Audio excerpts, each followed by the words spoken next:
Vous êtes-vous déjà demandé qui survivrait le plus longtemps dans une invasion de zombies?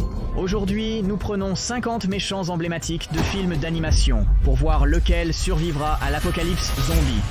Alors jetons un coup d'œil à nos premiers survivants. Roi Ramsès, Stinky Pete, Sid Phillips, Scar, Ursula, Gouverneur Radcliffe, Juge Frollo, Yzma, Randall, Clayton, Gaston, Shan Yu, Grimmel le Grizzly, Lord Farquaad, Marraine la Fée, Maléfique, Cruella de Vil, Otto, Vontra, Jafar, Oogie Boogie, Hades, Prince John, Mère Gothel, Lotso, Hugin Bear, Docteur Facilier, Syndrome, Titan, Tamatoa, Tai Long, Drago Bloodfist, Kingpin, Prince Charmant, Reine de Cœur, Rumpelstiltskin, Yokai, Capitaine Gantu, Capitaine Crochet, Henry Waternoose, Kai, Capitaine John Silver, Dr. Olivia Octavius, Chef Skinner, Pete le Chat, Shaw, Chester V, Jack Horner, Lord Shen, Vector et Bowser. Et avant de commencer, il n'y a pas beaucoup de règles de base.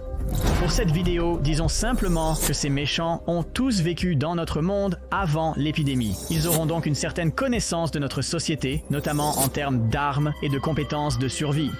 Finalement, tout est autorisé. Magie, armes, alliés, tout ce dont ces gars disposent.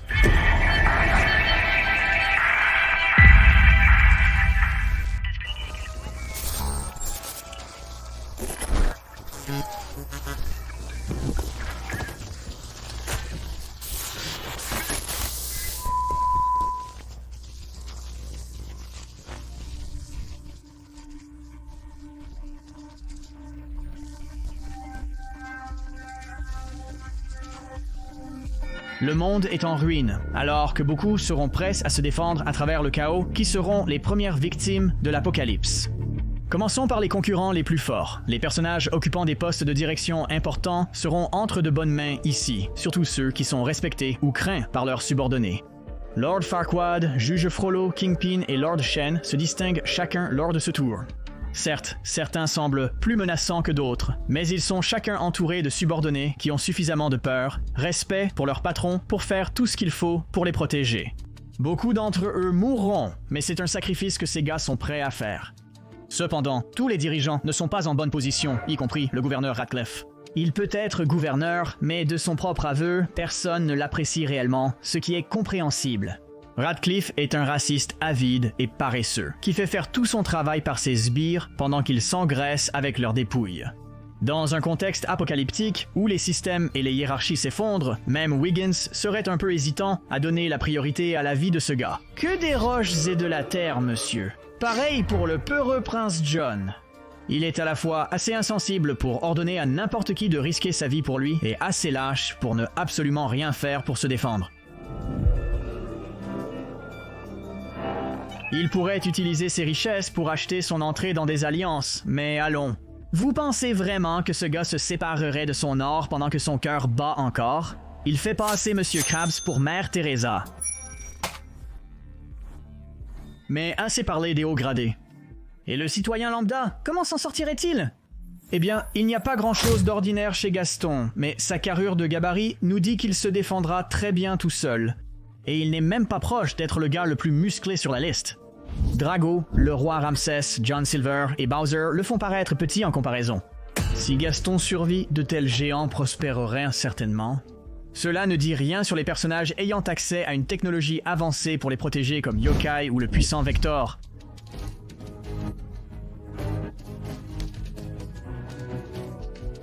Ou même des personnages qui sont une technologie avancée comme Vantra et Otto. C'est-à-dire que ces méchants survivraient certainement à l'épidémie initiale.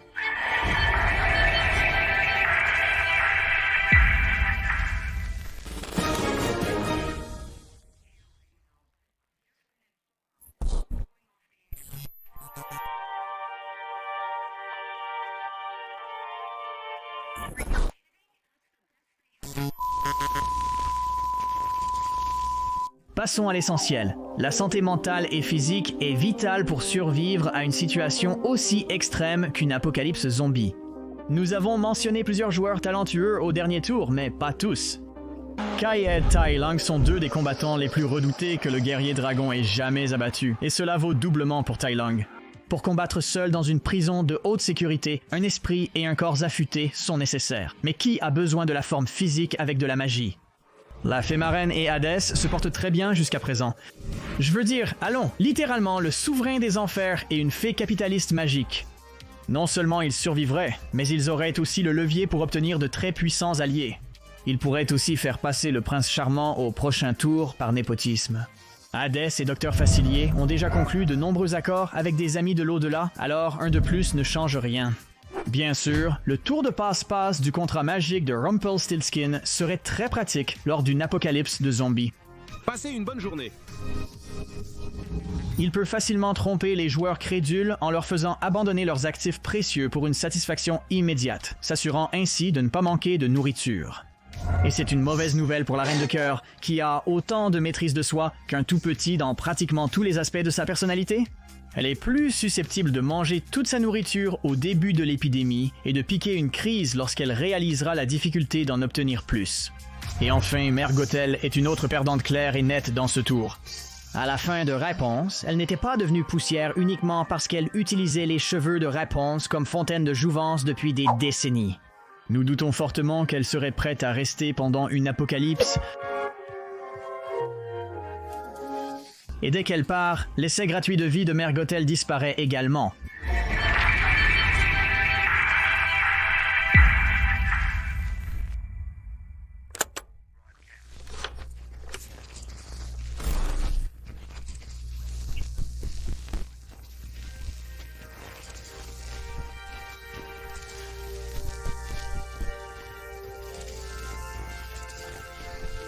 Jusqu'à présent, l'équipe s'en est bien sortie, mais avec le chaos croissant, la raréfaction des ressources et le rapprochement des méchants, une préparation au combat accrue est nécessaire.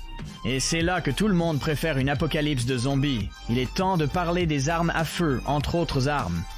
Commençons par les personnages qui sont connus dans l'univers pour utiliser des armes à feu.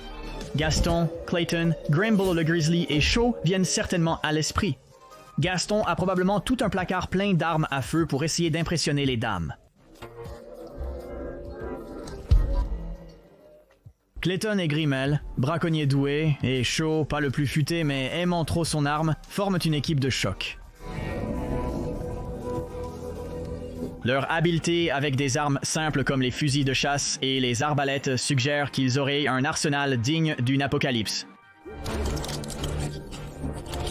Et cela vaut doublement pour les super vilains comme Syndrome, Vector et Pité qui inventent leurs propres armes high-tech, des rayons de gel aux robots tueurs géants. Et puis bien sûr Maléfique, Ursula et Titan qui ont chacun des pouvoirs surnaturels qui rendraient le combat facile. Le débat ne se limite pas uniquement aux armes à feu. Les personnages utilisant des armes traditionnelles seraient avantagés aujourd'hui, vu leurs nouvelles options. Prenez par exemple Jack Horner, un psychopathe chasseur de trésors qui a mis la main sur de nombreuses armes magiques, et cela en plus des armes régulières comme les arbalètes, avec lesquelles il n'hésiterait pas à tirer sur un chiot. Le seigneur Shan est vénéré pour la création de feux d'artifice par sa famille, et il ne manque pas d'armes qui exploitent ses ressources explosives. Il aurait très probablement une énorme réserve d'explosifs juste au cas où, et il est assez paranoïaque pour être absolument ravi à l'idée de les utiliser. Parmi les personnages Disney ayant une expérience militaire, Shan Yu se démarque comme l'un des méchants les plus impitoyables. Sa première réaction, en trouvant la poupée d'une petite fille, a été de l'utiliser pour retrouver un village entier et le décimer. Il est assez terrifiant avec des flèches et des épées, mais avec les armes d'aujourd'hui, des mitrailleuses et des fusils de sniper, cet homme est passé d'une armée à un homme lourdement armé. Le roi Ramsès vient d'une période encore plus lointaine que Shan Yu, et bien qu'il ne soit pas aussi impitoyable, sa compétence avec un char et une épée nous dit qu'il serait assez sage pour investir dans de bons moyens de transport et des armes. Bien que, il faut l'admettre, l'imaginer tirer sur des gens depuis une Mercedes est à la fois bizarre et hilarant. Bowser peut prendre le contrôle de royaumes voisins comme si de rien n'était, simplement en utilisant son nombre impressionnant et son souffle de feu. Ajoutez à cela de l'artillerie lourde comme des lance-roquettes ou des lance-flammes, dont ce gars raffolerait absolument. Et vous avez l'un des, sinon le plus intimidant physiquement des candidats. Kai et Drago lui donnent cependant du fil à retordre. Dans notre monde, ces monstres avides de pouvoir exploiteraient tout ce qui est à leur portée pour accroître leur emprise sur autrui. Kay aurait probablement les armes les plus mortelles qu'il pourrait trouver, et Drago aurait probablement toutes sortes d'animaux exotiques comme des loups et des tigres pour servir de garde du corps en plus de ses armes.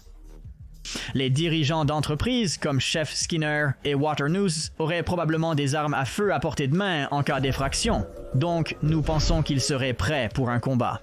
Ce qui nous amène à Randall, dont l'étrange capacité de caméléon à se fondre dans son environnement, ainsi que sa vitesse et son agilité, lui donnent un avantage. Nous pensons aussi qu'il ferait un excellent tireur d'élite. Aussi rusé qu'il est, il se concentrerait sur l'élimination des cibles les moins observatrices pour obtenir leurs ressources. Cependant, de nombreux personnages n'auraient pas les moyens de survivre. Cruella de Vil est aussi cruelle que son nom le laisse supposer, mais elle préfère engager des gens pour faire son sale boulot à sa place. Elle n'est qu'une déséquilibrée d'âge moyen qui aime tuer des bébés animaux sans ses sbires maladroits ordinaires. Quant à Sid, sa passion pour torturer des jouets avant de découvrir qu'ils étaient doués de sensibilité nous amène à croire qu'il est probablement le genre de personne qui posterait des photos avec des fusils sur Instagram, mais n'aurait absolument aucune idée de comment les utiliser réellement. Et il a aussi été traumatisé psychologiquement par une poupée cow-boy qui parle. Et sur cette note, Stinky Pete et Lotso sont également jetés à la poubelle ici. Lorsque quelqu'un aperçoit un jouet ou un ours en peluche tentant de le tuer, ce jouet est en train d'exploser. C'est comme la règle numéro 1 de l'apocalypse zombie. Otto était l'un des personnages qu'on pensait voir aller plus loin, simplement parce qu'il semblait être une grande menace dans le film, étant un volant doué de conscience. Je veux dire, il a été abattu par un homme morbide obèse qui vient de réapprendre à marcher. Contre un robot comme Ventra qui peut se battre plus directement, il serait vite grillé. Je pense aussi que Scar est éliminé ici aussi. Ouais, les lions font peur. Mais à ce stade, la plupart des survivants se sont armés de fusils. Il n'est pas acceptable d'avoir un lion féroce et solitaire errant dans vos rues propres, infesté de zombies. Tamatoa, un crabe géant recouvert de trésors, est dans la même situation. De nombreux survivants prévoient une excursion pour piller et détruire cette chose.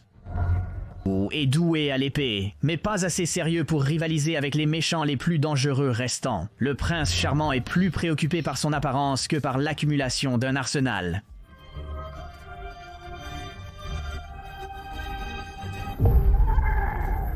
Ensuite, nous avons le seigneur Farquaad et le juge Frollo, et ces deux-là sont tout aussi traîtres et sournois que d'autres autorités comme Kingpin, mais la différence réside dans leur dépendance envers les autres.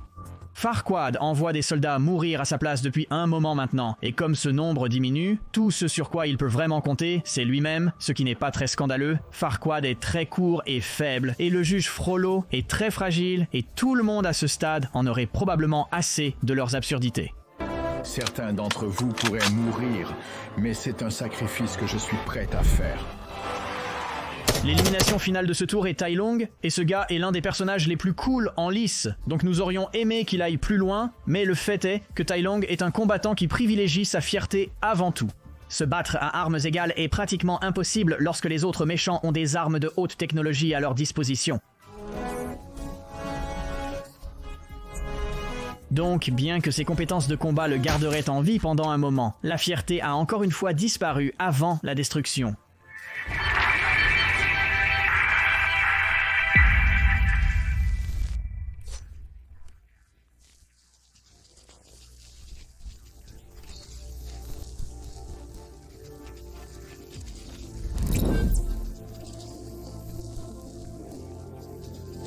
Se battre est essentiel pour survivre, mais ce n'est pas suffisant dans une telle apocalypse. La force seule ne vous permettra pas de vous en sortir. Il va sans dire que, étant pirate, le capitaine John Silver a de l'expérience en combat et en chasse au trésor.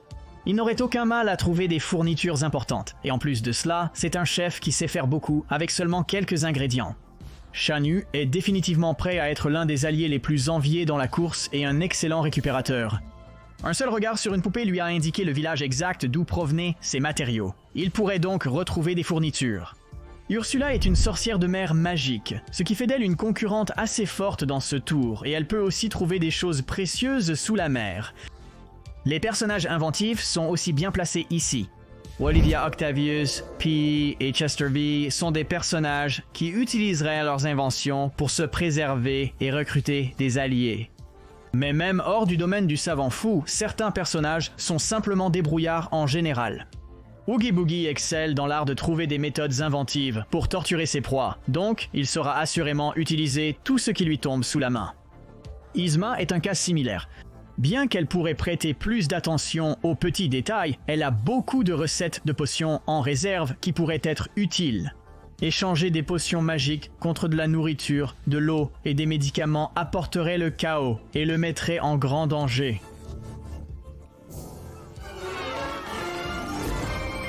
Des personnages comme Randall ou Bowser n'apprécieraient pas de devoir payer pour leur survie, donc nous pensons qu'Yzma serait assassinée sans Kronk pour veiller sur elle. De même, Chef Skinner profiterait sûrement de l'apocalypse pour augmenter les prix de sa gamme de plats surgelés médiocres, ce qui causerait rapidement sa perte. Certains personnages ont un talent pour rassembler les autres et les faire travailler ensemble. Des leaders comme Kingpin vont sans dire, car il a le pouvoir et l'influence pour en faire un gars assez sûr avec qui s'allier. Mais pour certains de ces méchants, vouloir une alliance est purement facultatif. Jafar peut simplement hypnotiser ses futurs alliés. Bien que Jack Horner soit tristement célèbre pour son manque de loyauté et de qualité rédemptrice, il pourrait soudoyer les autres grâce à ses compétences de récupération et son arsenal inquiétant d'armes magiques de contes de fées. Parmi les personnages restants, l'élimination la plus logique serait Titan. Certes, il a des super pouvoirs incroyables, mais c'est aussi un gentil impulsif qui fera tout ce qui lui procure le plus de plaisir sur le moment. Sûrement plus intéressé par manger des Cheetos et jouer à League of Legends que par sa protection. D'un autre côté, Hades possède une compétence de survie cruciale nommée « Pas mon cirque, pas mes singes ». Bien qu'il lui ait fallu des mois pour le réaliser, il a pris conscience qu'il est le souverain des enfers. En tant que tel, il n'a pas réellement à se préoccuper de sa survie.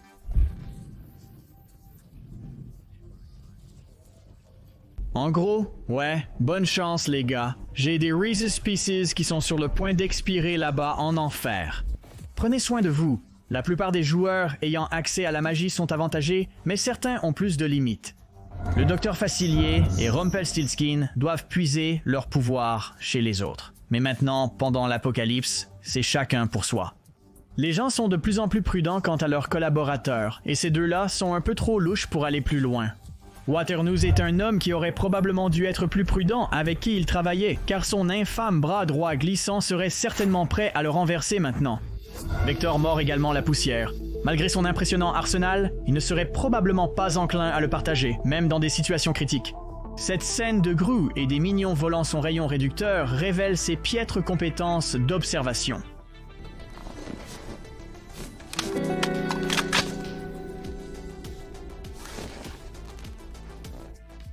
Shaw est en somme assez bête dans l'ensemble. Il finirait probablement par être utilisé comme appât involontaire pour un chasseur rusé comme Clayton. De même, Gaston a tendance à s'élever au-dessus de son niveau. Il choisirait probablement une bagarre avec un des meilleurs joueurs humains comme Drago et serait tué presque instantanément. Grimmel n'excelle pas non plus dans le travail d'équipe. Même les gens qui l'embauchent sont souvent exaspérés par toutes ces histoires de frissons de la chasse, donc il épuiserait assez rapidement ses alliés limités. En somme, le capitaine Ganty est une force redoutable, mais sa taille d'extraterrestre en ferait aussi une cible facile. Ganty a perdu contre une fillette de 5 ans et son chiot extraterrestre. Tirez en vos propres conclusions. Avec plus de la moitié de nos méchants éliminés, examinons ceux qui ont survécu jusqu'ici. Roi Ramsès, Ursula, Randall, Clayton, Shan Yu, Marraine la Fée, Maléfique, Ventra, Jafar, Oogie Boogie, Syndrome, Drago, Kaïd, Yokai Kai, John Silver, Olivia Octavius, Pete le Katz, Chester V, Jack Horner, Seigneur Shen et Bowser.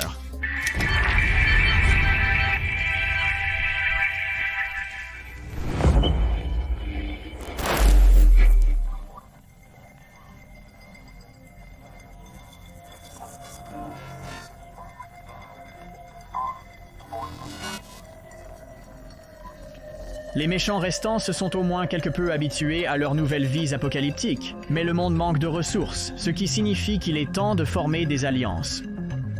Les personnages les plus aptes à diriger des équipes seraient Kaïd, Bowser, Shen Yu, Drago, Roi Ramsès et John Silver.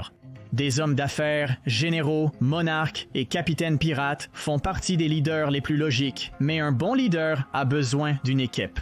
Médecins combattants, planificateurs et récupérateurs sont tous essentiels. Des inventeurs comme Olivia, Octavius et Petey seraient utiles pour fabriquer l'équipement dont leur équipe a besoin pour survivre et se défendre. Randall et Clayton seraient de bons agents de sécurité grâce à leur discrétion et leur maîtrise des armes. Tous les candidats restants sont utiles, mais certains sont moins enclins à coopérer que d'autres. Prenez Shai, par exemple. Ce gars a trahi son meilleur ami et un village de pandas amicaux qui lui ont appris à utiliser le chi gratuitement, tout ça pour obtenir plus de pouvoir pour lui-même. Oogie Boogie pourrait agir seul, mais je crois qu'il préférerait s'allier aux effrayants zombies grouillants d'insectes plutôt qu'à ses confrères malfaisants. À ce stade, il rejoindrait sûrement la horde de zombies de son plein gré, juste pour effrayer davantage les autres survivants. Malgré les pouvoirs magiques de la fée marraine, le chagrin de perdre son fils, le prince charmant, la rendrait plus vulnérable aux attaques inattendues. La paranoïa de Lord Shen le mènerait sûrement à la folie. Ventra serait le prochain à partir. Malgré sa force et son insensibilité, le statut de robot de Ventra signifie qu'elle n'est guère plus qu'un outil pour les survivants organiques. Elle n'aurait aucune raison de s'allier à eux, et ils ne la verraient guère plus qu'une arme au mieux et un obstacle au pire. De même, Syndrome est aussi éliminé. Syndrome est peu fiable, même en tant que méchant. Malgré sa force, grâce à sa technologie, les plus grands méchants pourraient simplement la lui prendre, le laissant impuissant. De même, Chester V, malgré son génie, n'est pas aussi intimement lié à sa technologie qu'Olivia Octavius. Et, je veux dire, regardez le gars, c'est un cure-dent. Une autre cible de ce tour est Jafar, dont l'hypnose est une capacité que les autres préfèrent éviter d'affronter. Et il en va de même pour Maléfique, dont l'instabilité et la magie puissante font d'elle un autre adversaire trop dangereux pour être laissé en vie. Ursula est assez forte pour trouver des coéquipiers, mais son rôle de sorcière de la mer la limite un peu. Quel intérêt d'avoir un coéquipier avec qui il faut aller à la plage pour communiquer? Et enfin, le dernier à partir ce tour est Jack Horner, parce que franchement, s'il y a quelqu'un que même les méchants sauraient ne pas faire confiance maintenant, c'est lui.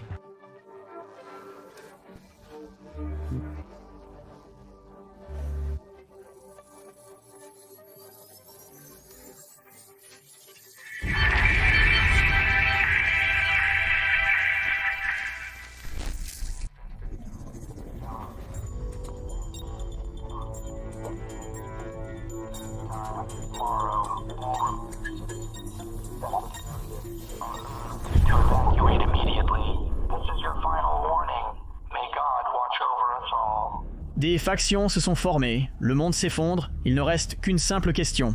Qui est prêt à tout faire, peu importe à quel point c'est dépravé, pour survivre? Qui trahira ses alliés, attaquera des innocents ou pillera des maisons, tout cela pour sa propre préservation? Étant des méchants, la plupart d'entre eux sont sans cœur, mais certains personnages ne le sont pas complètement. Le plus évident est John Silver. Malgré ses actes terribles, la fin du film montre qu'il privilégie la protection de ses proches plutôt que le gain matériel. À ce stade, il n'y a pas beaucoup de trésors dans le monde, donc nous pensons qu'il est l'un des rares méchants qui pourrait avoir un cœur plus doux vers la fin. Petey le chat était prêt à tout pour se protéger avant de rencontrer son fils, le petit Petey. Mais maintenant que ce dernier a adouci son cœur, Petey ne sera plus capable d'attaquer les gens sans raison. Yokai était maléfique et en colère, surtout face à ce qu'il voyait comme la perte de sa fille. La voir vivante l'a adouci et lui a donné des remords pour ses crimes, ce qui ne l'aide pas dans l'apocalypse zombie. Bien que Kingpin soit impitoyable, ses actions dans Into the Spider-Verse visaient principalement à réunir sa famille dans une autre chronologie. Sans cette motivation, il s'effondrerait probablement comme les autres méchants. Il en va de même pour le roi Ramsès. Il est ironique qu'il meure dans ce tour puisqu'il est littéralement célèbre pour avoir un cœur endurci, mais nous parlons du Ramsès, du prince d'Égypte. Et même ce gars avait de l'amour pour son fils, donc le chagrin d'une catastrophe comme celle-ci lui pèserait plus que sur la plupart des autres. Clayton n'est simplement pas aussi tordu que les 5 autres finalistes restants. Nous avons atteint nos 5 derniers. Olivia Octavius vient d'être heurtée par un semi-remorque. Il ne reste donc que 4 personnes.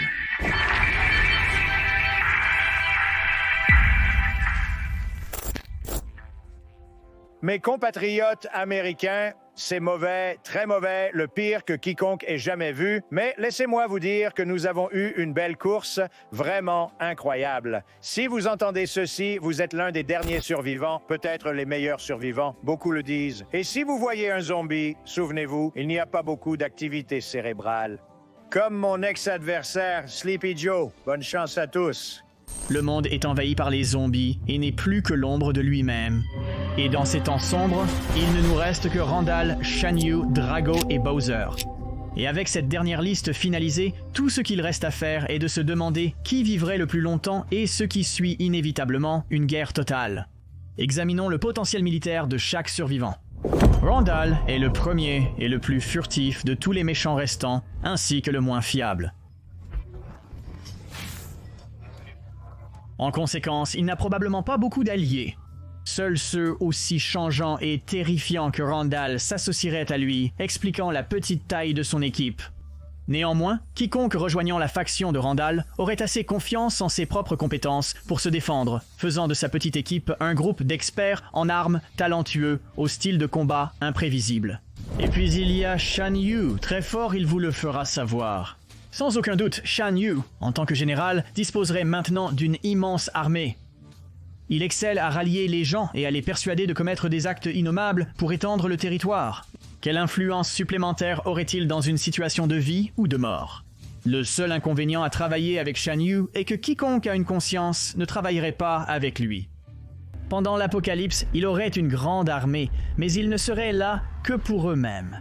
Drago n'a pas besoin d'une introduction à ce stade. Son armée serait très probablement composée d'animaux forts, et connaissant Drago, il aurait aussi quelques hommes forts sous son influence.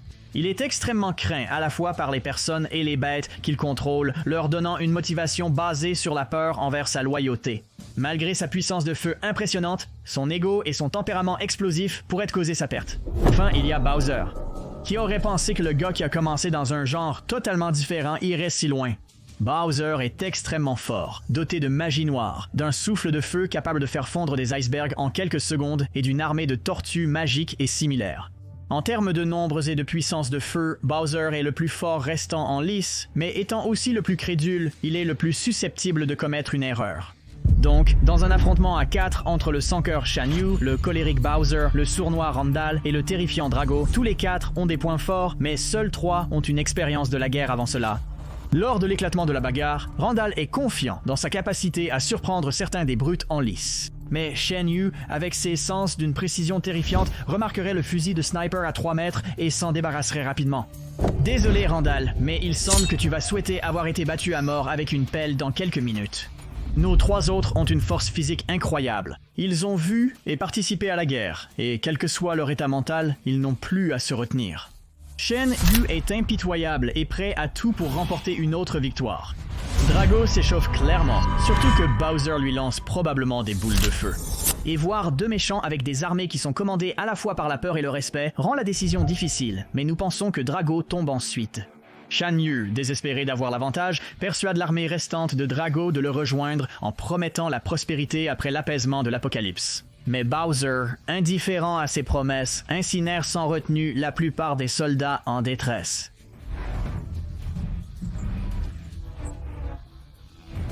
Goombas avec canon, Shy Guys armés, Dry Bones avec B-Bombs, reposent en paix. C'est le chaos total, et c'est avant que Kamek ne se joigne à la mêlée, dont la loyauté inexplicable envers Bowser serait utile avec sa magie noire. Le combat sera légendaire, mais alors que Shan Yu se bat pour son pays, Bowser se bat pour son propre royaume. C'est personnel pour lui, et il sait que ses pêches ne voudront jamais d'un homme qui ne peut même pas survivre à une simple guerre post-apocalyptique totale.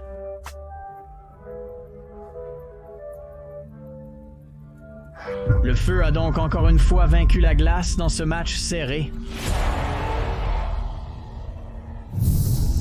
Bowser est le vainqueur de l'apocalypse zombie. Bravo au royaume coupable post-apocalyptique.